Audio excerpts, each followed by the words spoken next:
Okay, this is going to be chapter 36 on pediatric emergency. There's your EMS education standard comments. Pediatrics is age-related assessment findings and age-related and developmental stage related assessment and treatment modifications for pediatric-specific major diseases and or emergencies, such things as upper airway obstruction, lower airway, respiratory distress, failure arrest, shock, seizures, and SIDS with gastrointestinal diseases.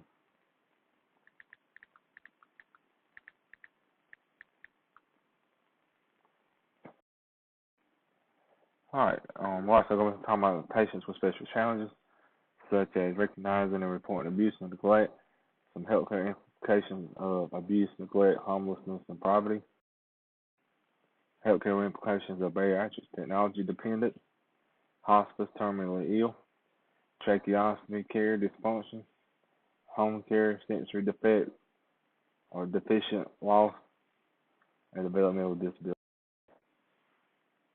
Some special considerations for pregnant patients, pediatric patients, and geriatric patients, and trauma. So, let's look at the pathophysiology and assessment of pregnant patients, pediatric, geriatrics, and cognitively impaired. Alright, pediatric emergencies account for a relatively small percentage of EMS system volume caused, and a lot of times it's just due to parents being able to transport their kids faster to a facility, and also because kids are just resilient in nature. So, assessment and management of infants and death present unique challenges. They're not uncommon to experience anxiety responding to cause involvement with pediatric patients. And pediatric patients, especially with small children, cannot provide that historical information that is usually easily obtained from an adult. So be prepared to deal with parents and caregivers.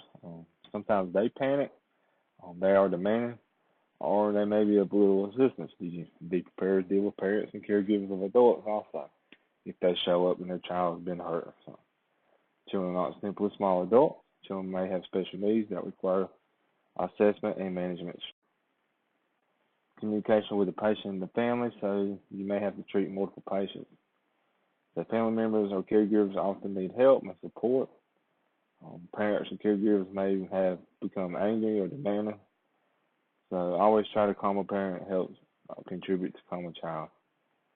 Agitated parent means the child will act the same way.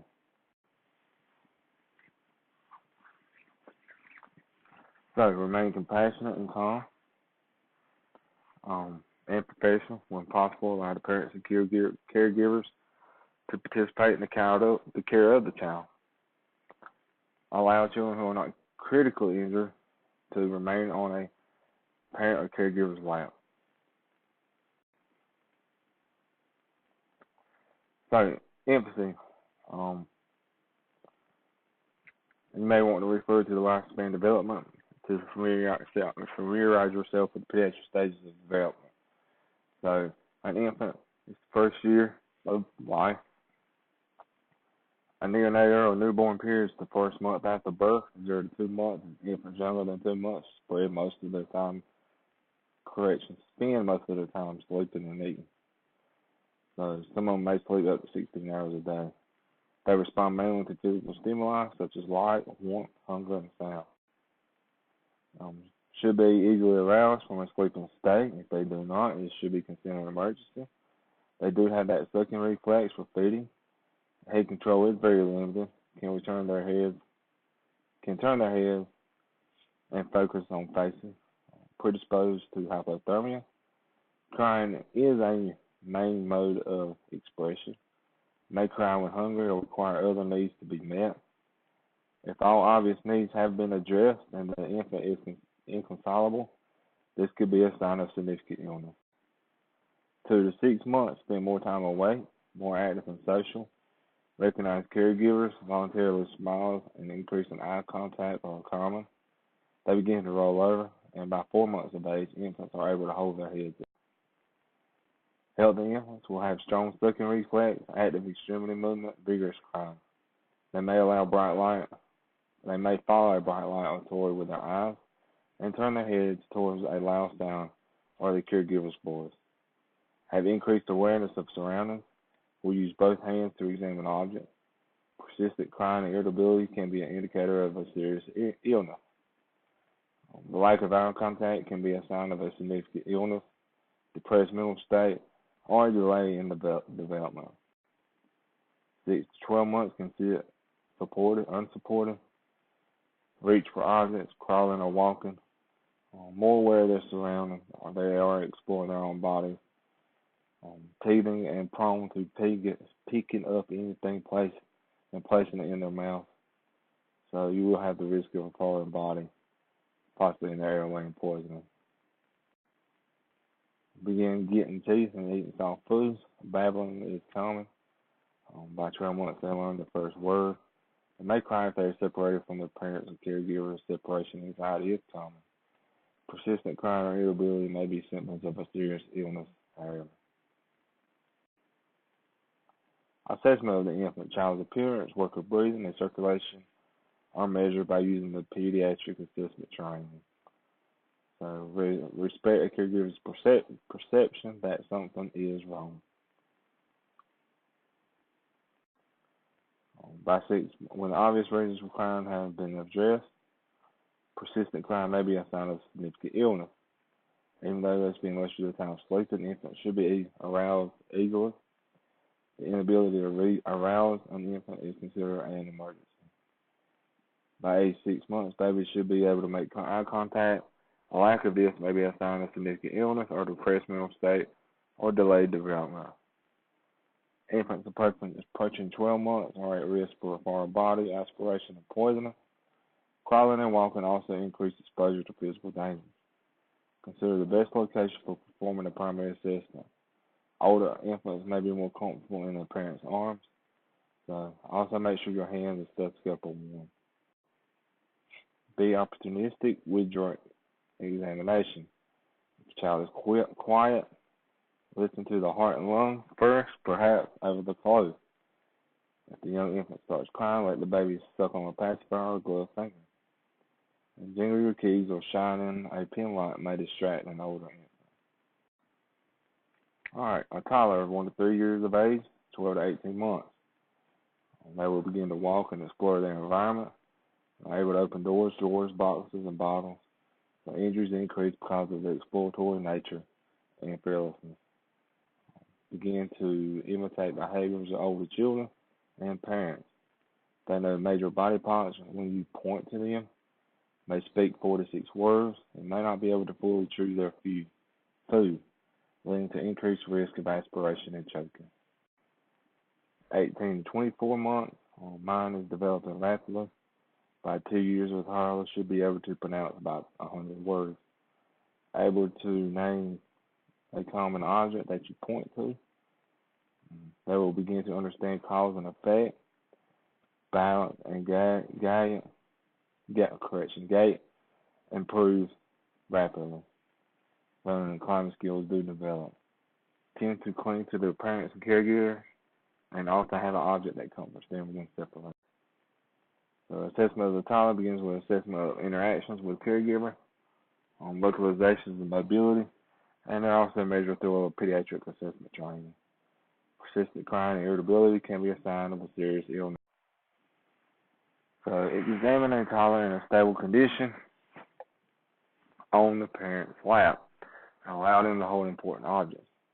Get down to the child's level by sitting or squatting for the examination. So be creative with performing an examination on a toddler with strange anxiety. Use the parent to lift up the shirt so that you can assess the respiratory rate. Have the parent press on their abdomen to see if it appears painful. Use play and distraction techniques whenever possible. They may be unhappy about being restrained or held for procedures. Offer limited choices when possible because they like to be in control. So if you ask yes or no questions, the answer is likely to be no. may have a hard time describing or localizing pain.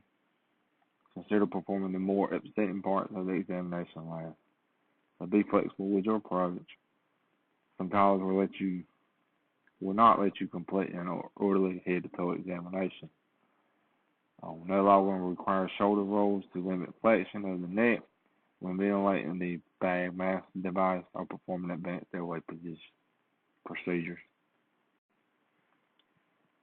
All right, preschool, 3 to 6 years old. They can't understand directions, be much more specific in describing their sensations, and identify painful areas when asked. The risk of foreign body exploration continues to be high. In your assessment, take advantage of the child's curiosity and desire to cooperate. If the patient is medically stable, often take turns listening to the heart and lungs. So let the preschooler play or hold your equipment if that is safe. Respect the child's modesty and only expose as much as necessary to complete the examination. Offer some simple choices. Avoid yes or no questions. Set limits on behavior if the child acts out. For the most part, you should be able to talk to a preschooler through orderly full body examination. School-age children, ages 6 to 12, begin to act more like adults. So they think in concrete terms, respond sensibly to questions, and they can help take care of themselves. Assessment can understand the difference between emotional and physical pain. Have concerns about the meaning of pain. Give simple explanations about the cause of the pain and what will be done about it. And give appropriate choices on control whenever possible. So respect the child's modesty and keep them covered as much as possible. Games and conversation may distract these patients, and rewarding the school-age child after procedure can be very helpful. Adolescents, or ages 12 to 18, are able to think abstractly and can participate in decision making. The adolescence years are when puberty begins and can be difficult. Some are struggling with issues of independence, body image, and sexuality, and peer pressure. So your assessment is treat these patients as an adult, address the patient, encourage questions and involvement, provide accurate information, address concerns and fears about lasting effects of the injuries, especially cosmetic, and find out their interests and get them talking about them. Respect privacy and modesty. If possible, address the adolescent without a caregiver present, and especially about sensitive topics. If friends are on scene, the adolescent may want them to remain during the assessment. So let the patient have as much control over the situation as possible. And do not let your guard down regarding scene safety. Alright. Bodies grow and change very rapidly during childhood. Anatomic and physiological changes and differences can create difficulties with your assessment of the child if you do not understand them. Respiratory system. The airway is small in diameter and shorter in length. The tongue takes up more room in the oropharynx and can easily block the airway. The epiglottis is a floppy, narrow, U-shaped structure larger than an adult. The larynx is higher and more anterior. The trachea is smaller in diameter. The tracheal tugging, when experiencing respiratory stress, the trachea tends to draw into the neck. Infants use their diaphragms rather than chest muscles during inspiration. Pressure on the abdomen can block movement of the diaphragm and cause respiratory compromise. Young children experience muscle fatigue quickly, leading to respiratory failure. Tissues of the lungs are more fragile, and the ribs are more cartilaginous. Substantial compression injuries to the chest may injure vital intrathoracic organs. The fragile parenchyma of the child's lungs makes them susceptible to barotrauma. Respiratory muscles in a child are more immature and fatigue more quickly than adults. The sternum is more mobile than an adult. Functional residual capacity is smaller, resulting in proportionally smaller oxygen reserves. So this chart shows the pediatric respiratory rate. Gastric distension results in hyperventilation and increased risk of regurgitation with aspiration. Until the age of approximately 4 to 6 months, infants breathe through their nose. So remember, keep the nose clear in the infants younger than 6 months. Avoid hyperextension of the neck. Keep the airway clear of all secretion, and use care when managing the airway. Infants and children are highly susceptible to hypoxia because of decreased oxygen reserves, increased oxygen demand, easily fatigued respiratory muscle, and use a larger bag to ventilate a pediatric patient. So use only enough pressure to achieve visible chest rise with pediatric patients. Cardiovascular system is known. Know the normal pulse ranges when evaluating children. Children rely mainly on their heart rate to maintain adequate cardiac output. An infant's heart rate can beat 200 beats per minute or more if the body needs to compensate for injury or illness. Children have a larger circulating blood volume than adults. Absolute blood volume is less, so approximately 70 milliliters per kilogram. The ability of a child to vasoconstrict provides the ability to keep vital organs well perfused. Injured children can maintain their blood pressure for a longer period of time than adults, even in shock. Proportionally large volume of blood loss must occur in child before hypertension develops. Suspect shock when an infant or child presents with tachycardia. Bradycardia usually indicates severe hypoxia. Hypertension often indicates impending cardiopulmonary arrest.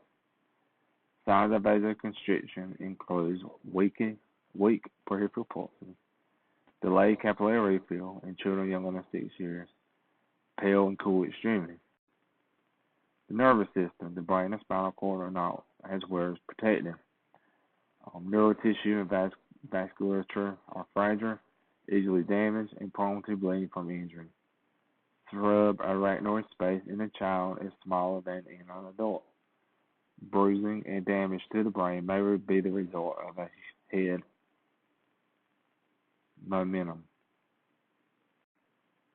Brain requires nearly twice the cerebral blood flow as the adult brain. Head injuries are greatly exacerbated by hypoxia and hypertension, causing ongoing damage. Spinal cord injuries are less common in pediatric patients. Musculoskeletal system, bones are softer and more porous until adolescence. It makes incomplete fractures, green stick fractures more likely.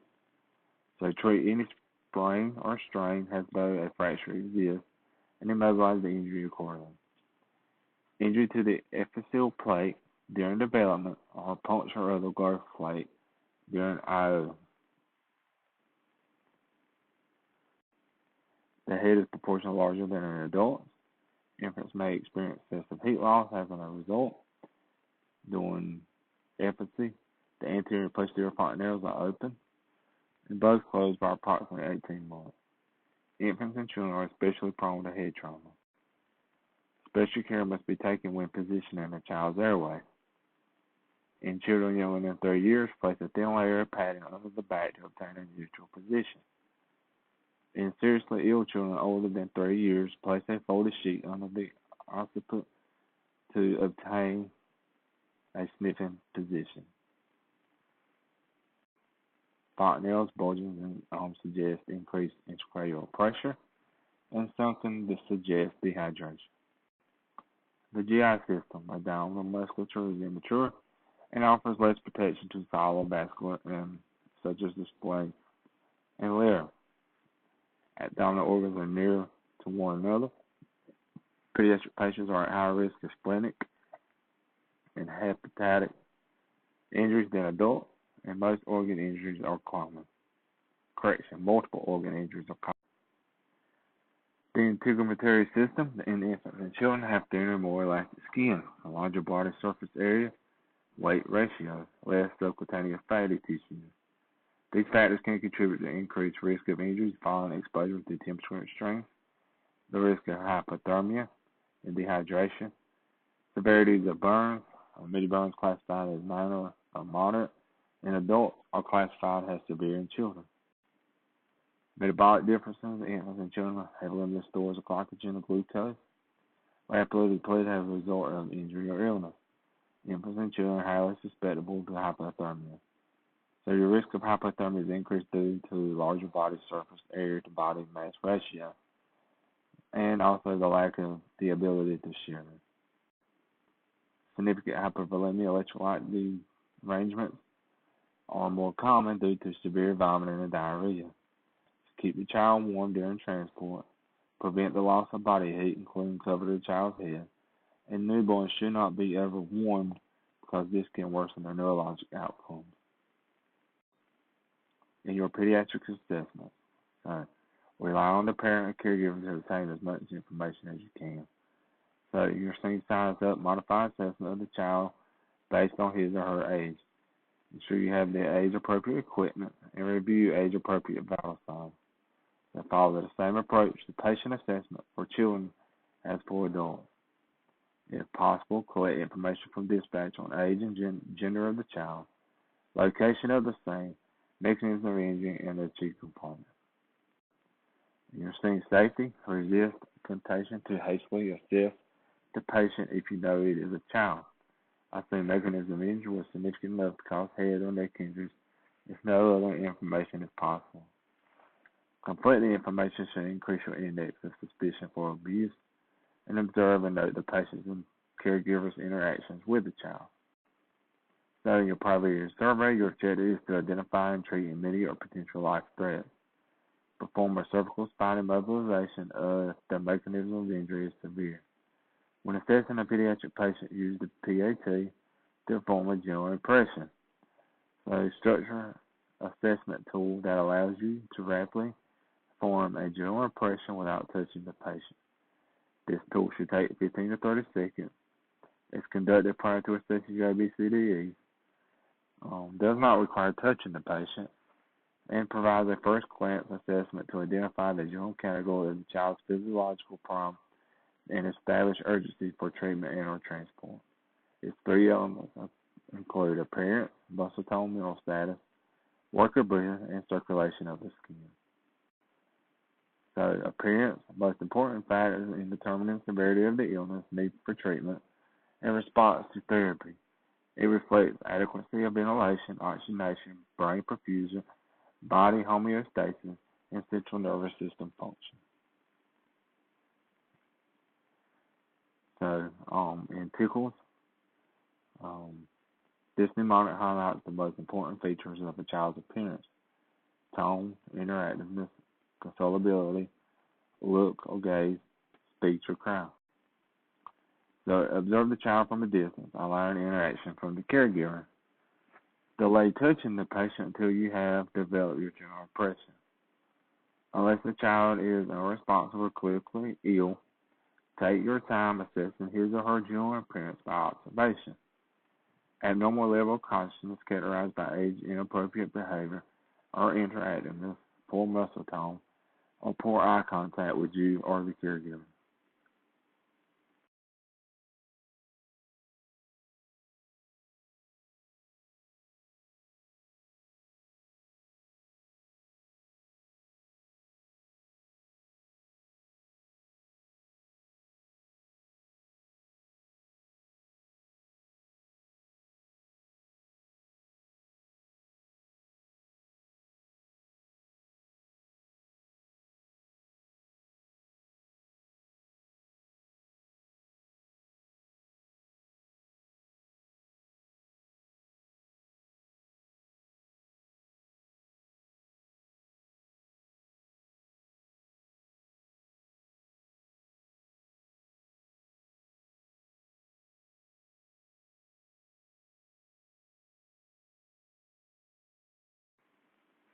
Work your breathing reflects the attempt to compensate for abnormalities in oxygenation or ventilation. A good measure for effectiveness of gas exchange. It includes listening for abnormal airway sounds and looking for signs of increased breathing effort. And this table also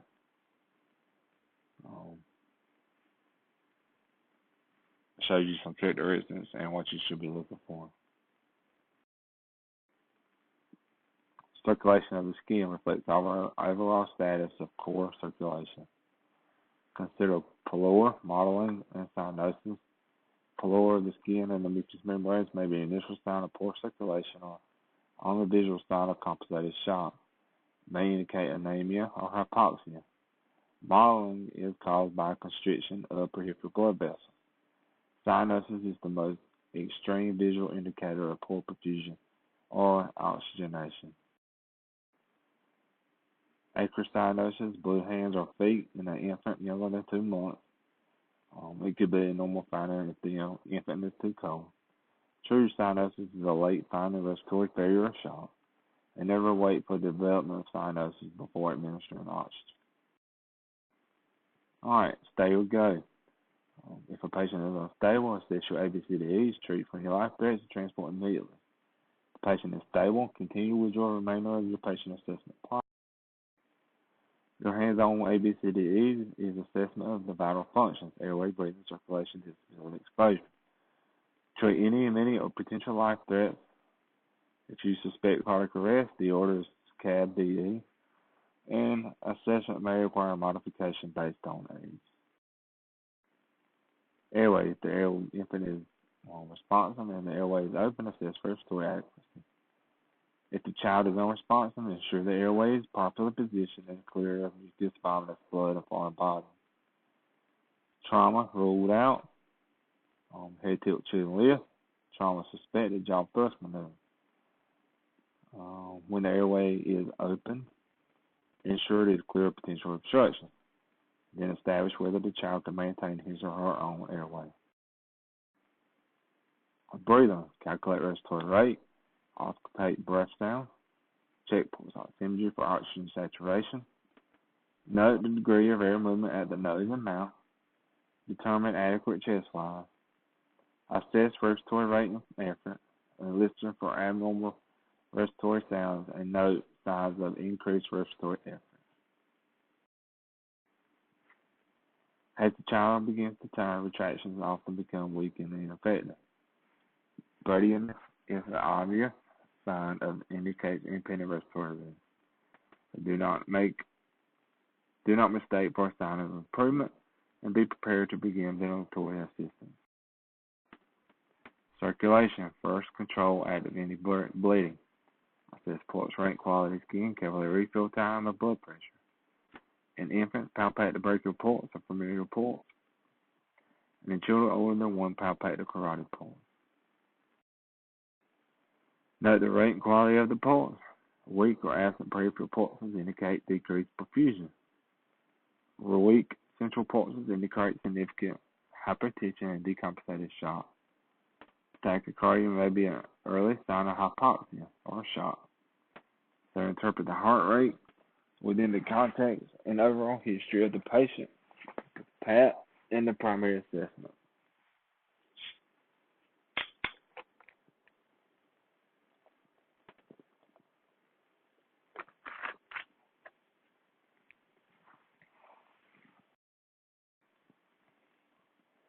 Estimate capillary refill time by squeezing the end of a finger or toe for several seconds and then observing the return of the blood to the area.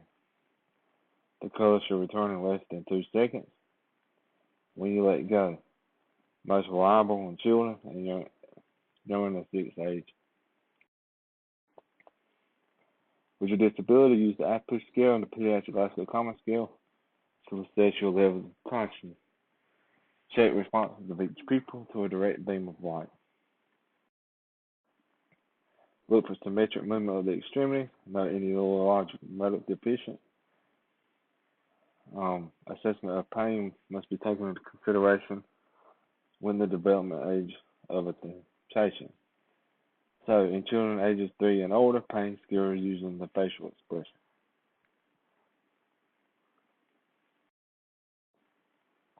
Exposure. The PAT requires the caregiver remove part of the pediatric patient clothing to allow observation of the face, chest wall, and skin. However, be careful to avoid heat loss, especially in the infant, and keep the temperature of the ambulance high and use blankets when necessary. The transport decision. If the child is hemodynamically stable, You may elect to perform secondary assessment at the scene. Immediate transport is indicated if the scene is unsafe for the child, a sign of mechanism of injury, or a significant mechanism of injury, a history compatible with a serious illness, and a physiological abnormality noted during the primary assessment. A potential serious anatomical abnormality, significant pain, or if the level of consciousness that is not normal for the pediatric patient, altered mental status, and or any signs of symptoms or shock. When making a transport decision, consider type of clinical problem, expected benefits of ALS treatment in the field, treatment and transport protocols, your comfort level, and transport time to the hospital. If the child's condition is urgent, initiate immediate transport, conduct initial assessment and treatment en route. If the child's condition is stable, perform a secondary assessment on the scene, and provide additional treatment, and then transport. Unnecessary use of lights and sirens may increase the anxiety of the child and caregiver. Pediatric patients weighing less than 40 pounds who do not require spinal stabilization should be transported in a car seat as long as the situation allows. To mount a car seat to the stretcher, you do it pretty normal. If the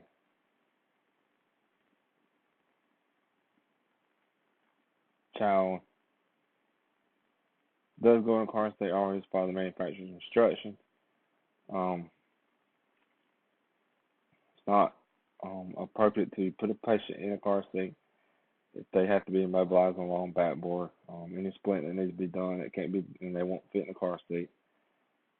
Is unstable, requires airway or ventilator support, or of course is in respiratory corridors or pulmonary area.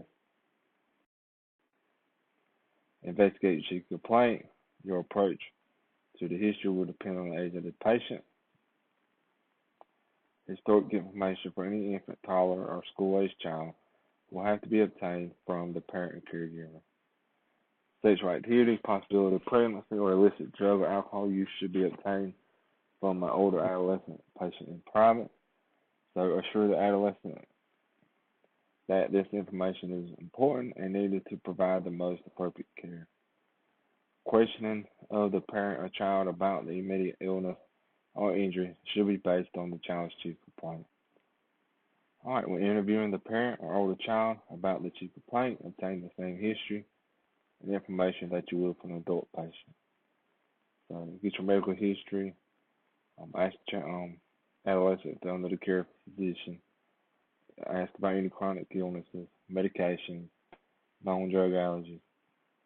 If the parent caregiver is unable to accompany you to the hospital, obtain a name and phone number. Your sample history will be the same, and it should be based on the patient's age and the developmental stage. Secondary assessment should be performed at the scene unless condition dictates immediate transport. Physical examinations are full body exams, usually DCAT, BTLS, mnemonic. Infants, toddlers, and preschool age children should be assessed starting at the feet and ending at the head. School age children and adolescents can be assessed using the head to toe approach. Extent physical examination may include all the following.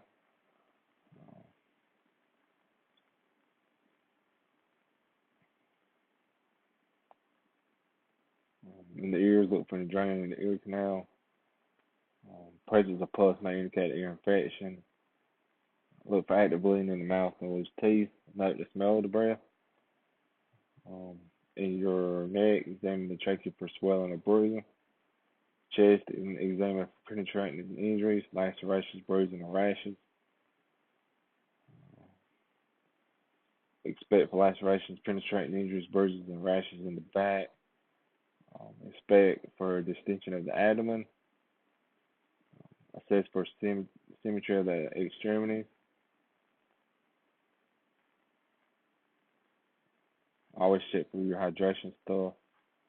If the child is crying but not producing any tears, it could be a sign of dehydration. And look for your skin turgor also. All right, some of the guidelines used to assess the joint circulation status have important limitations in pediatric patients. So, normal heart rates vary with the age of the child. Blood pressure is usually not assessed in children younger than 3, and use appropriately sized equipment. Respiratory rates may be difficult to interpret. Rapid respiratory rates may reflect high fever, anxiety, pain, or excitement. Normal rates may occur in a child who has been breathing rapidly, with increased work of breathing for some time and is becoming tired. Count respirations for at least 30 seconds and double that. With infants and children younger than 3 years, evaluate respirations by assessing the rise and fall of the abdomen. Assess pulse rates by counting for at least 1 minute, noting quality and regularity. All right, consider taking an apical pulse of infants and small children. Normal vital signs vary with age. Approach to taking vital signs should also vary. Be gentle and talk to the child. Assess respirations and then pulse and assess blood pressures last. So use your monitoring device. All right, reassessment of the child's condition as the situation dictates. Continue to monitor respiratory efforts, skin color and condition, and level of consciousness or interactiveness. Repeat primary assessment and adjust your treatment.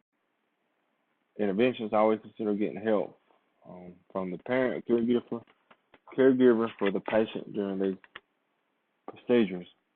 Facilitate your ability to assess and treat, calms the patient, and helps alleviate anxiety or pain, or alleviate anxiety or in the parent or caregiver. Also build a trusting environment. Communication and documentation. Communicate and document all relative information to the ED department personnel.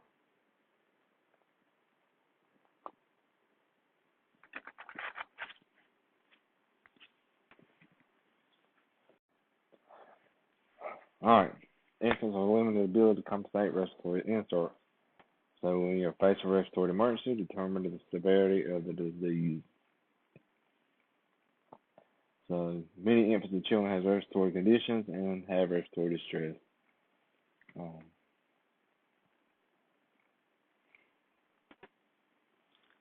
So always determine your severity, and then respiratory distress entails increased work of the breathing to maintain oxygenation. So here's some signs and symptoms of respiratory distress.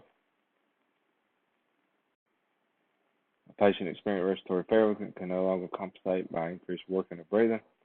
And signs of respiratory failure may include decreased and absent retraction. Respiratory rest, administer immediate bag mouth ventilation with supplemental O2 to prevent progression to cardiopulmonary arrest. Allow the child to assume a position of comfort and provide supplemental oxygen. Allowing the caregiver to deliver blood-by oxygen to a calm toddler may be your best choice if the child does not show signs of respiratory failure. Caring for a child with respiratory emergency. Give supplemental O2, perform your EKG monitor. IV access if concerned about dehydration, and the airway should be managed at least invasive. Your upper airway emergency, signs and symptoms decrease or absent breath sounds. Stridor, foreign body aspiration obstruction. Children can obstruct their airway with any object they can fit into their mouth. So in trauma, teeth may have been dislodged into the airway. Blood, vomiting, or other secretions can also cause an airway obstruction. Treatment: if the child is responsive and coughing forcefully, and you know for sure there's a foreign body in the airway, encourage the child to cough to clear the airway. If the material in the airway does not completely block flow of air, the patient may be able to breathe adequately on his or her own without any intervention. Do not intervene except to provide supplemental O2, and allow the patient to remain in whatever position is most comfortable and monitor the condition during transport. All right, clear the airway immediately if it's an ineffective cough. inability to speak or cry, increase in respiratory difficulty with stridor, diagnosis, loss of consciousness. If an infant is responsible with a complete airway obstruction, perform 5 back blows followed by 5 chest thrusts. The child is older than 1 is responsive with a complete airway obstruction, perform abdominal thrusts. Never use finger sweeps if you cannot see the object. Chest compressions are recommended to relieve a severe airway obstruction in an unresponsive patient. Increase pressure on the chest to create an artificial cough that may force a foreign body from the airway.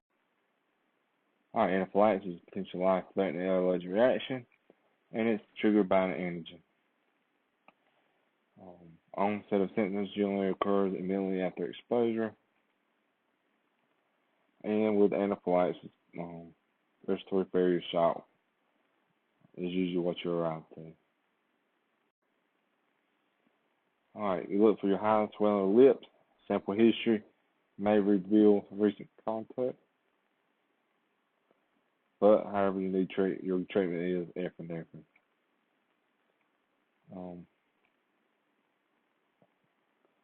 Just remember that epinephrine decreases airway edema by vasoconstriction and improves circulation by increasing peripheral vascular resistance. Benadryl is also indicated for its antihistamine effect.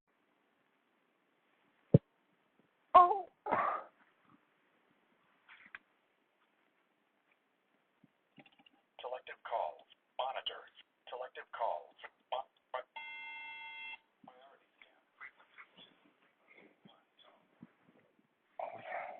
Quote, it's an infection of the upper airway below the level of the vocal cords. Primarily affects children 6 months to 3 years of age. Causes are usually edema and progressive airway obstruction. Stridor is the hallmark sign of croup.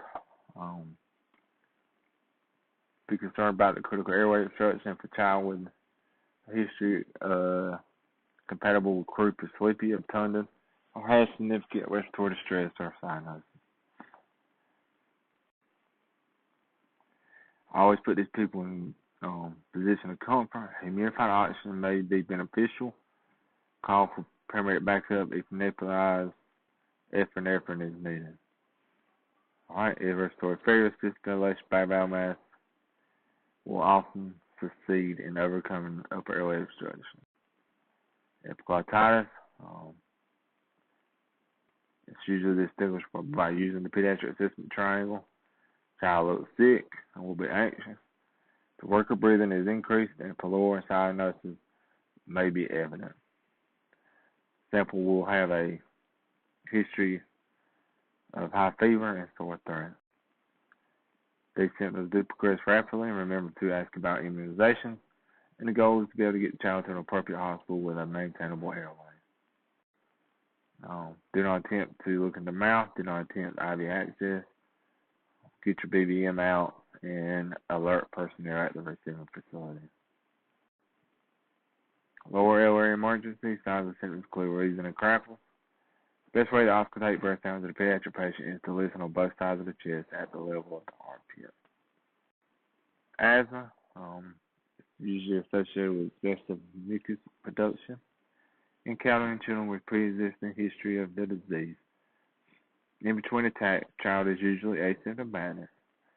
Triggers usually include upper respiratory infections, allergies, changes in environmental temperature, physical exertion, and emotional stress. In acute asthma attacks, the hyperreactive bronchioles become narrower and cause reduction of airflow. The immune system's response triggers release of histamine and has attack progresses, expiratory airflow is further restricted. Here's some signs and symptoms.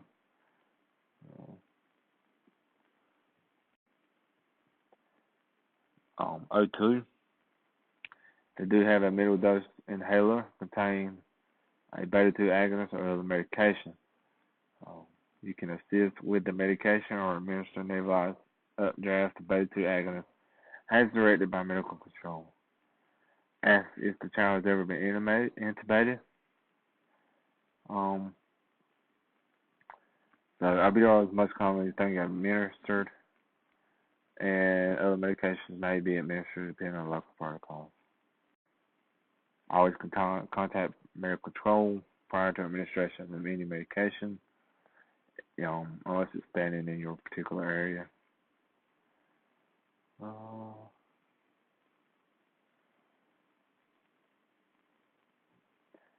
Intraocular intubation may be necessary, so always call for backup from a paramedic early. Additional treatment may include monitoring oxygen saturation levels, transporting promptly. If the child's condition allows, do not separate him or her from the parent or caregiver. So a prolonged unrelieved asthma attack may progress to status asthmaticus. Treatment is more aggressive and must be performed en route to the hospital. Respiratory failure, acidosis, physical exhaustion, and requires assisted ventilations or advanced airway management. Pneumonia can occur. It's usually viral. There's some presentation stuff that you may see or hear. Always look for muscle, accessory muscle used, especially with the abdomen. So treatment is pretty much supportive. If you need to get IV access, do it en route to the hospital. Bronchiolitis or bronchitis, viral also, often caused by RSV. Bronchioles will become inflamed, swell, and fill with mucus. So look for signs of dehydration also. Use a calm demeanor, allow for position comfort, humidified oxygen. So call for paramedic backup and advanced airway management.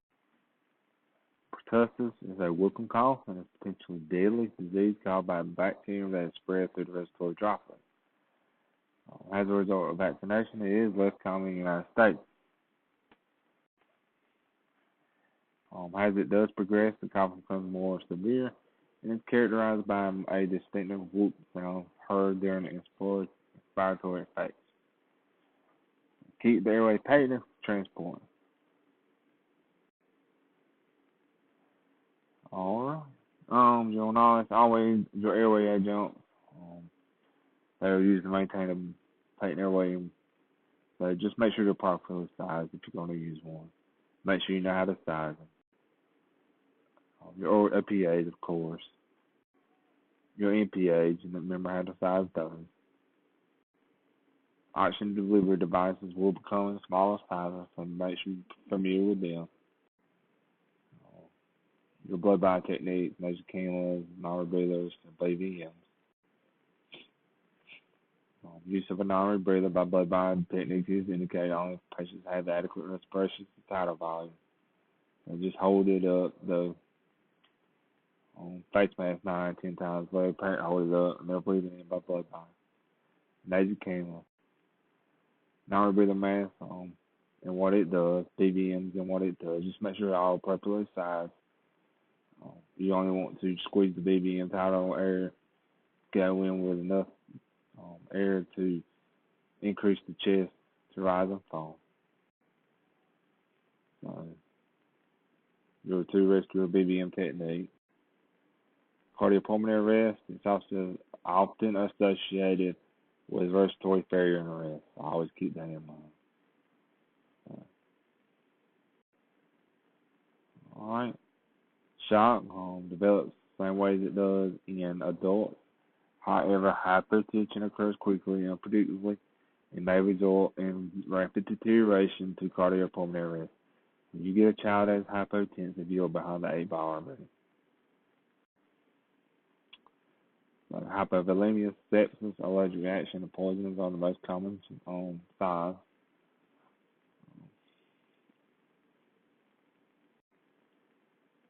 When assessing the circulation, pay particular attention to the following: pulse rate, anything over 160 beats per minute suggests shock. The blood pressure is more difficult to measure.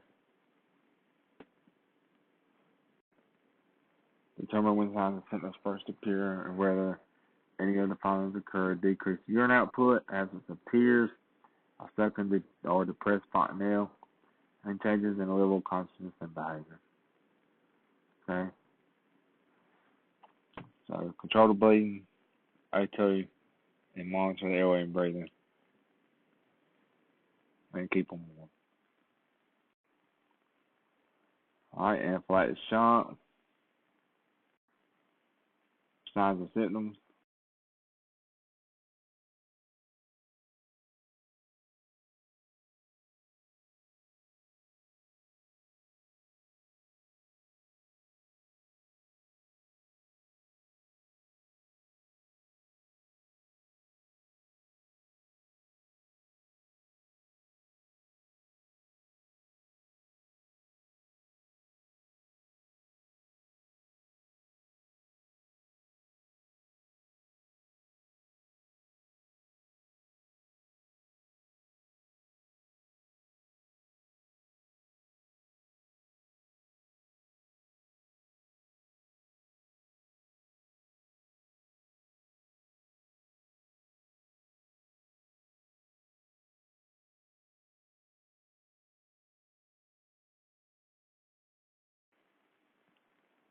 And your epi is going to be your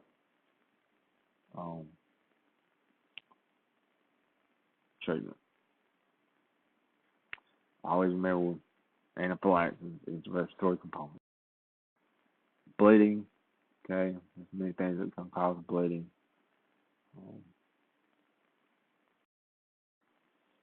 Intravenous access. IV therapy is not performed as frequently in children. Techniques, indications, and contraindications are the same as adults. And the same IV isolations and equipment can be. Catheters, 22, 24, 26s are usually your best.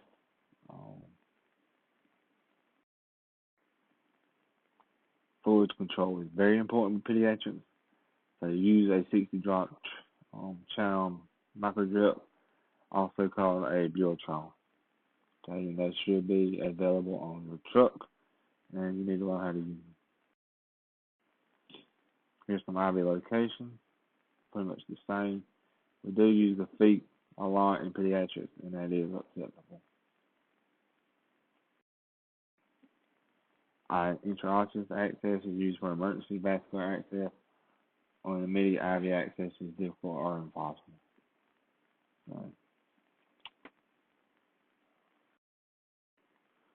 IV infusion is contraindicated if a secure IV is available. A possible fracture exists in the bone in which you're planning to insert the IV needle.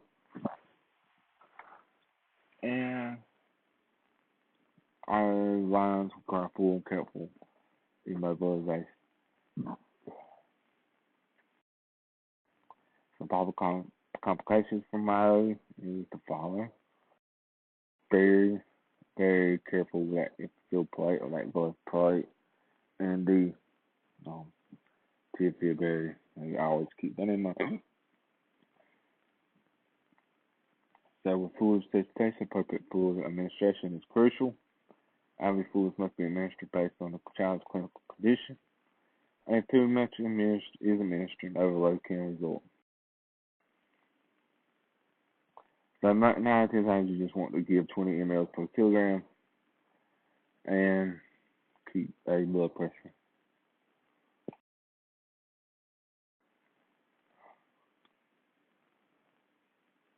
Automental status can come from many reasons. So remember all those that we have with the adults. The same can happen to children. Same thing with neurological emergencies and seizures. Some causes, you want to look into all of these. May be a reason for the seizures. So they may manifest in a variety of ways. Seizures in infants can be fatal.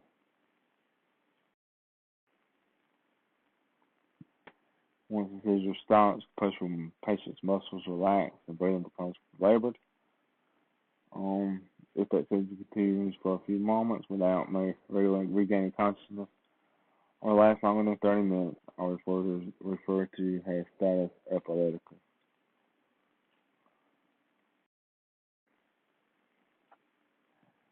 They always position the head to open airway, clear the mouth with suction, and place the child in a recovery position.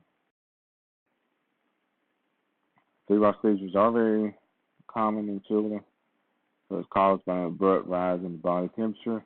Most pediatric seizures are a result of fever alone. Typically occur on the first day of a febrile illness. It's characterized by general tonic-clonic seizure activity. It's lasts less than 15 minutes with short or non-post-typical or with no post-typical state. May be a sign of a more serious problem such as meningitis, and determine if the patient has a history of past febrile seizures. So management includes cooling with tempered water, prompt transport. Always get your blood glucose reading also. Meningitis is caused by an infection by bacteria, viruses, fungi, or parasites. So it can lead to permanent brain damage. Some people at greater risk are as follows.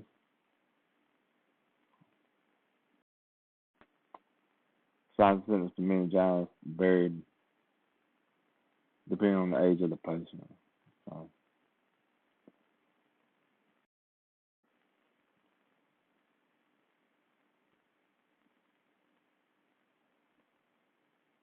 all patients should be considered highly contagious and infectious.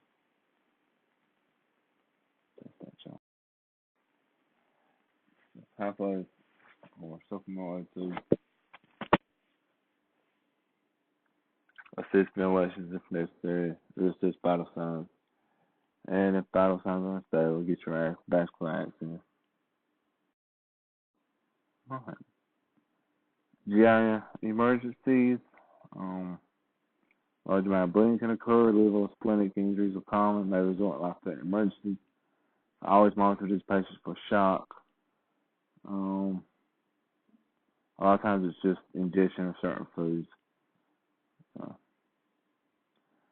And nausea, vomiting, and or diarrhea will occur. Appendicitis, it can be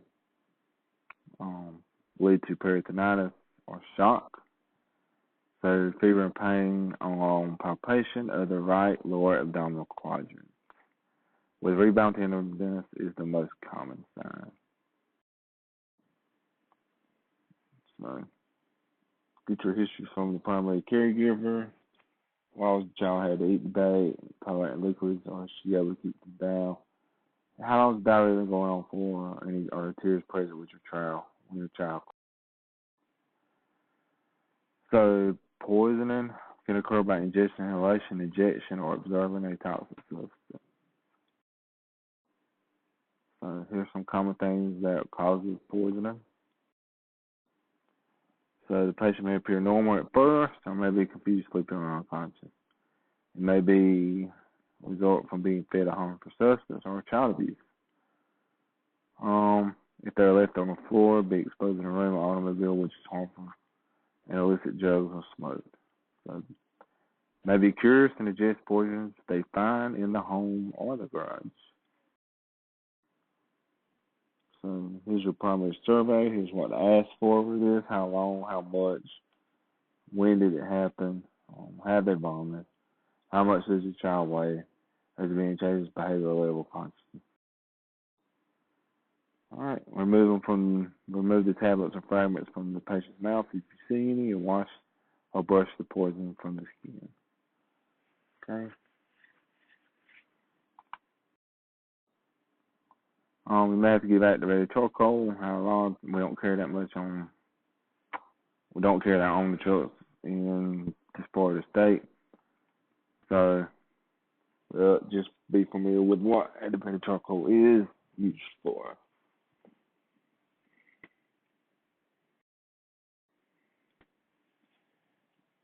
All right, dehydration is when fluid losses are greater than fluid intake.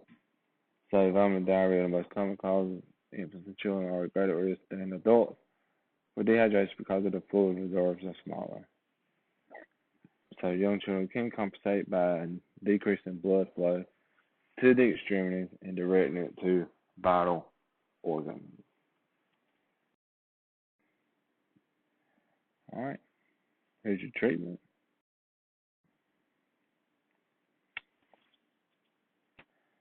So some common reasons caregivers call 911 is, of course, your body, your fevers. So these are rarely life-threatening. Here's some common causes for them. The definition of hypothermia. Accurate body temperature is important. So rectal is the most accurate if you have that ability. Here's some causes.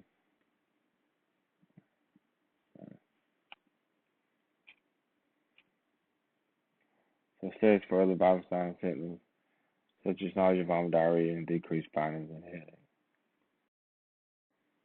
All right, provide immediate transport management of WCs and do your IV therapy and route and treat with 20 mLs per kilogram. All right, hypoglycemia measures, emergencies.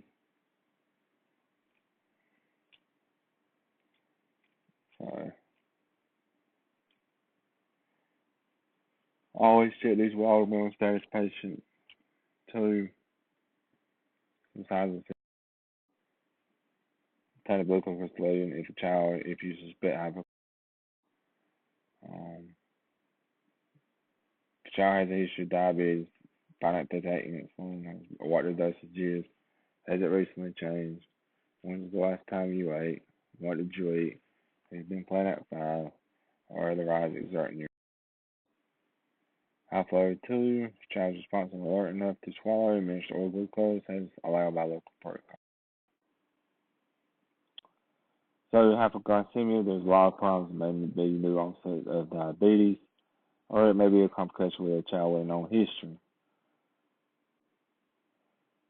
So typically find a dosage of insulin was that was missed, or see if there is an insulin pump malfunction. High flow 2, 20 mLs per kilogram of normal saline or LR, and check with hypoglycemia DKA are often leads to severe dehydration also. All right, if you're unable to get IV, insert IO. If the respiratory status deteriorates, call for paramedic backup. So just don't forget to put these patients on oxygen therapy also due to the acidotic state, and they probably have a metabolic or respiratory shift in pH. All right, drowning is the number one cause of unintentional death among children ages 1 to 4. So children often fall in swimming pools and lakes, but many drown in bathtubs or even buckets of water. Alcohol is a frequent factor among adolescents. The principal cause of injury that results from drowning is lack of oxygen. Submerging in icy water can cause hypothermia. Diving into water increases the risk of neck and spinal cord injuries. Signs and symptoms vary based on the type and length of the submersion. And here's what some of those signs and symptoms are. Your management is to ensure your own safety when rescuing the patient from the water. Assess and manage ABCs, contact paramedic crew to intervene if needed, and administer high flow to via normal breather mask or assisted ventilation if required. Get your cervical card if you suspect trauma. Pad all open spaces under the patient before securing the patient to the board. And begin CPR on unresponsive patient and cardiopulmonary arrest. Alright, trauma is the number one cause of death of children in the United States. They often become hurt as a result of unintentional suffocation, drowning, and falls or abuse. Automobile crashes, including those involving bicycles and pedestrians, are the most significant threat to well-being of children ages 5 years and older. Other common causes of traumatic injury and death include falls, gunshot wounds, blunt injuries, and sport activities. Physiological, psychological differences. Children are less mature psychologically than adults. Children are often injured because of the underdeveloped judgment and lack of experience. So some physical difference, location of injuries may differ from an adult or the same type of accident. So bones and soft tissues are less well developed, and the force of the injury affects the structures differently. The child's head is proportionally larger than adults and exerts greater stress on the neck structures during the deceleration injury. Always carefully assess for head and neck injuries.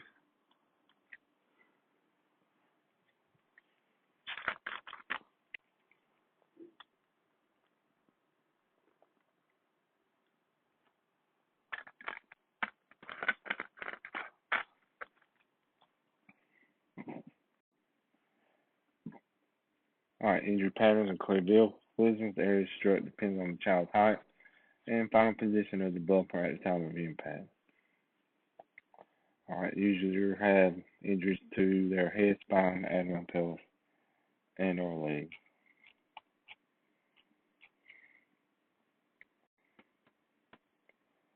So children are bad at looking at injuries, looking at the oncoming traffic where adults will turn right.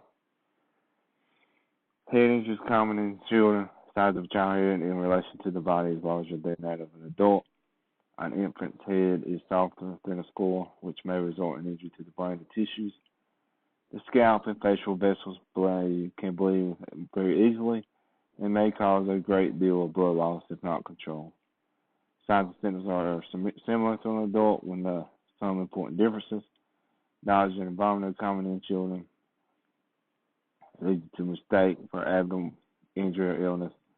Suspect a serious head injury in a child who experiences nausea and vomiting after a traumatic event. So pediatric patients are managed in the same manner as adults. Immobilization is necessary for all children who have possible head or spinal injuries after a traumatic event. So just make sure you pay the boards. Make sure your seat collar is the correct height. You just want the child's head in a sniffing position, not overextended or underextended. Chest injuries is a result of blunt trauma. Child has a very soft, flexible ribs and can be compressed without breaking.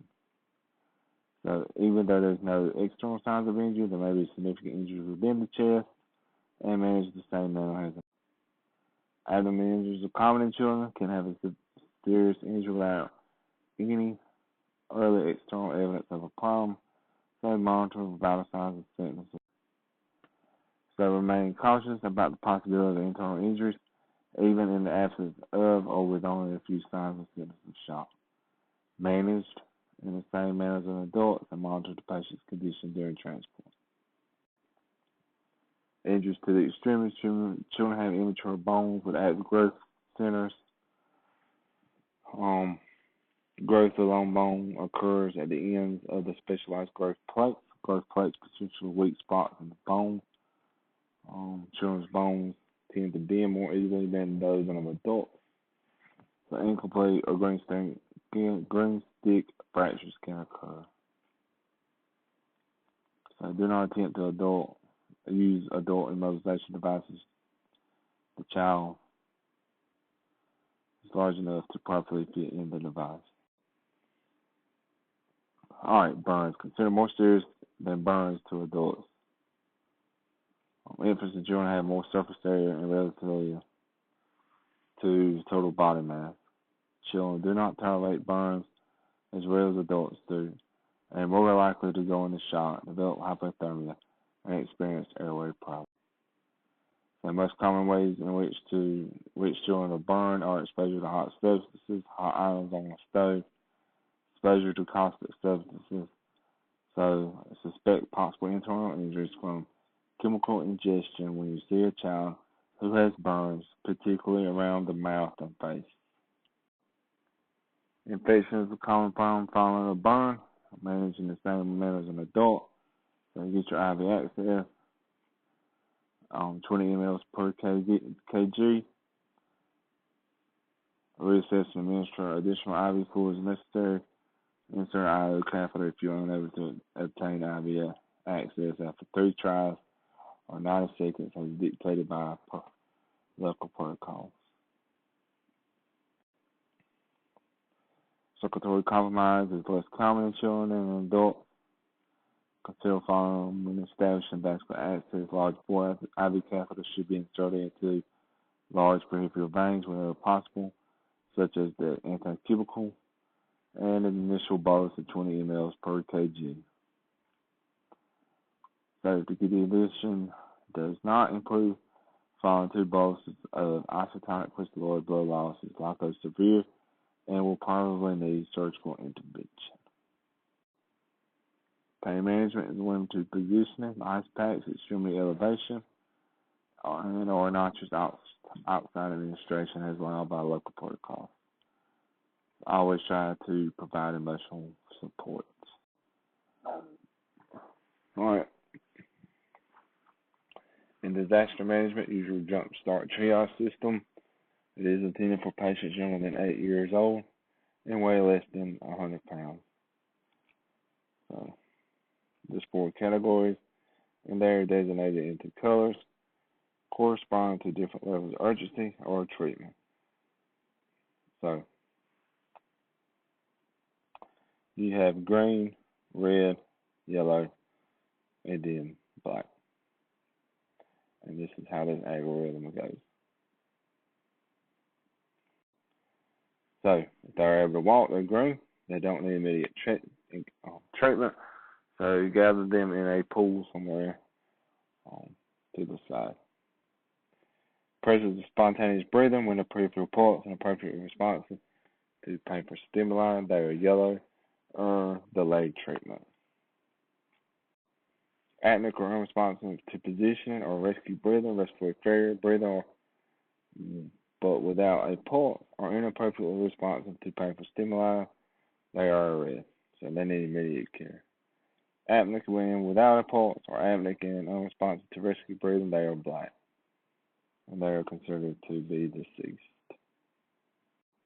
Child abuse and neglect includes physical, sexual neglect, and emotional abuse. So you are responsible for reporting it to appropriate agencies. All right, some signs and symptoms of abuse. Some questions to ask. Some more questions to ask, or questions to look for at things. And some irregular patterns of burns and bruising. So look at your color and location of your bruising.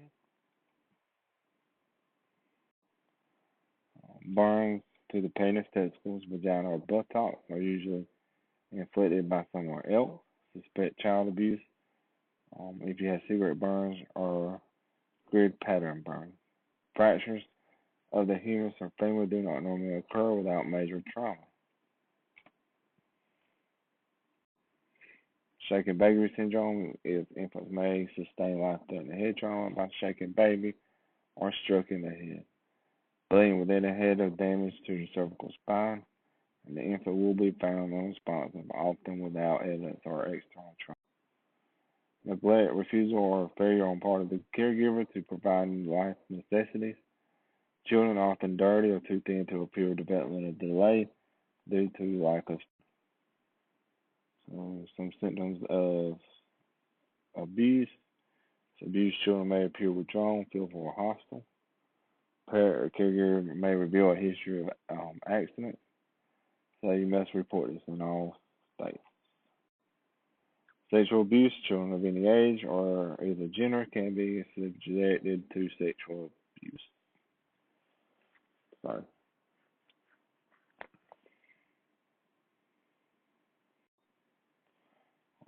It's basically the same thing as with an adult, but try to maintain professional composure and obtain as much information as possible from the child or from the witness. Death of the child can pose special challenges. So building prepare for a high level of support and understanding. Initiate CPR and transport the child if needed. Be alert for signs of symptoms of post-traumatic stress.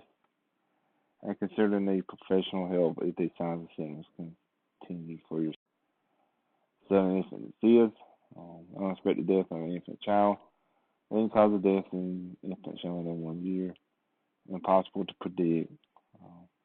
However, there is some risk factors listed here. Death assist can occur at any time of the day. However, it's usually discovered when parents wake up and go in to check on their child.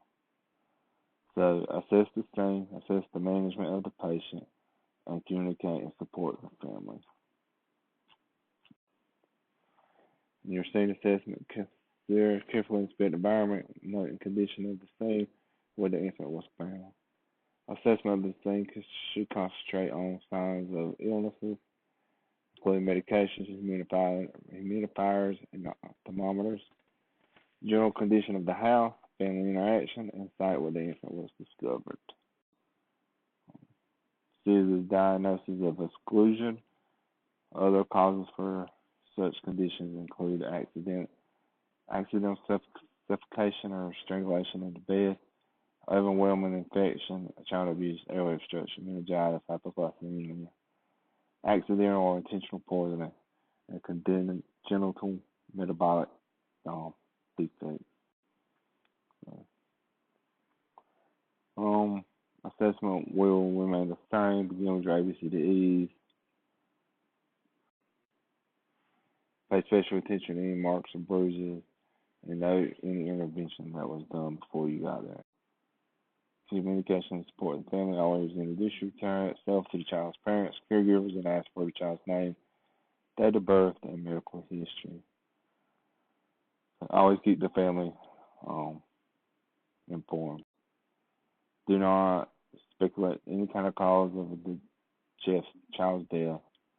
Allow the family to grieve. And parents often have questions that you should be prepared to answer. Brief resolve unexplained events.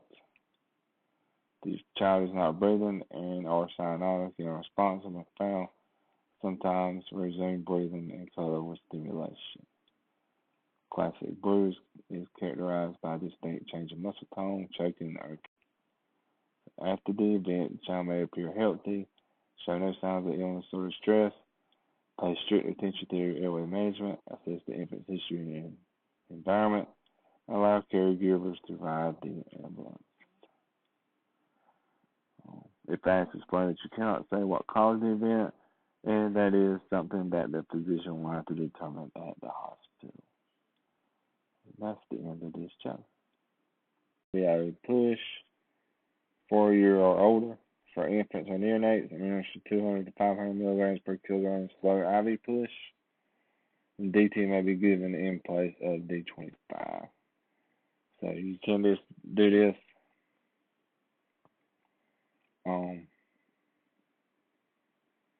You can administer 1 milligram of glucagon IM if you can't get IV access. So, and then make sure you recheck your blood glucose levels in 10 to 15 minutes.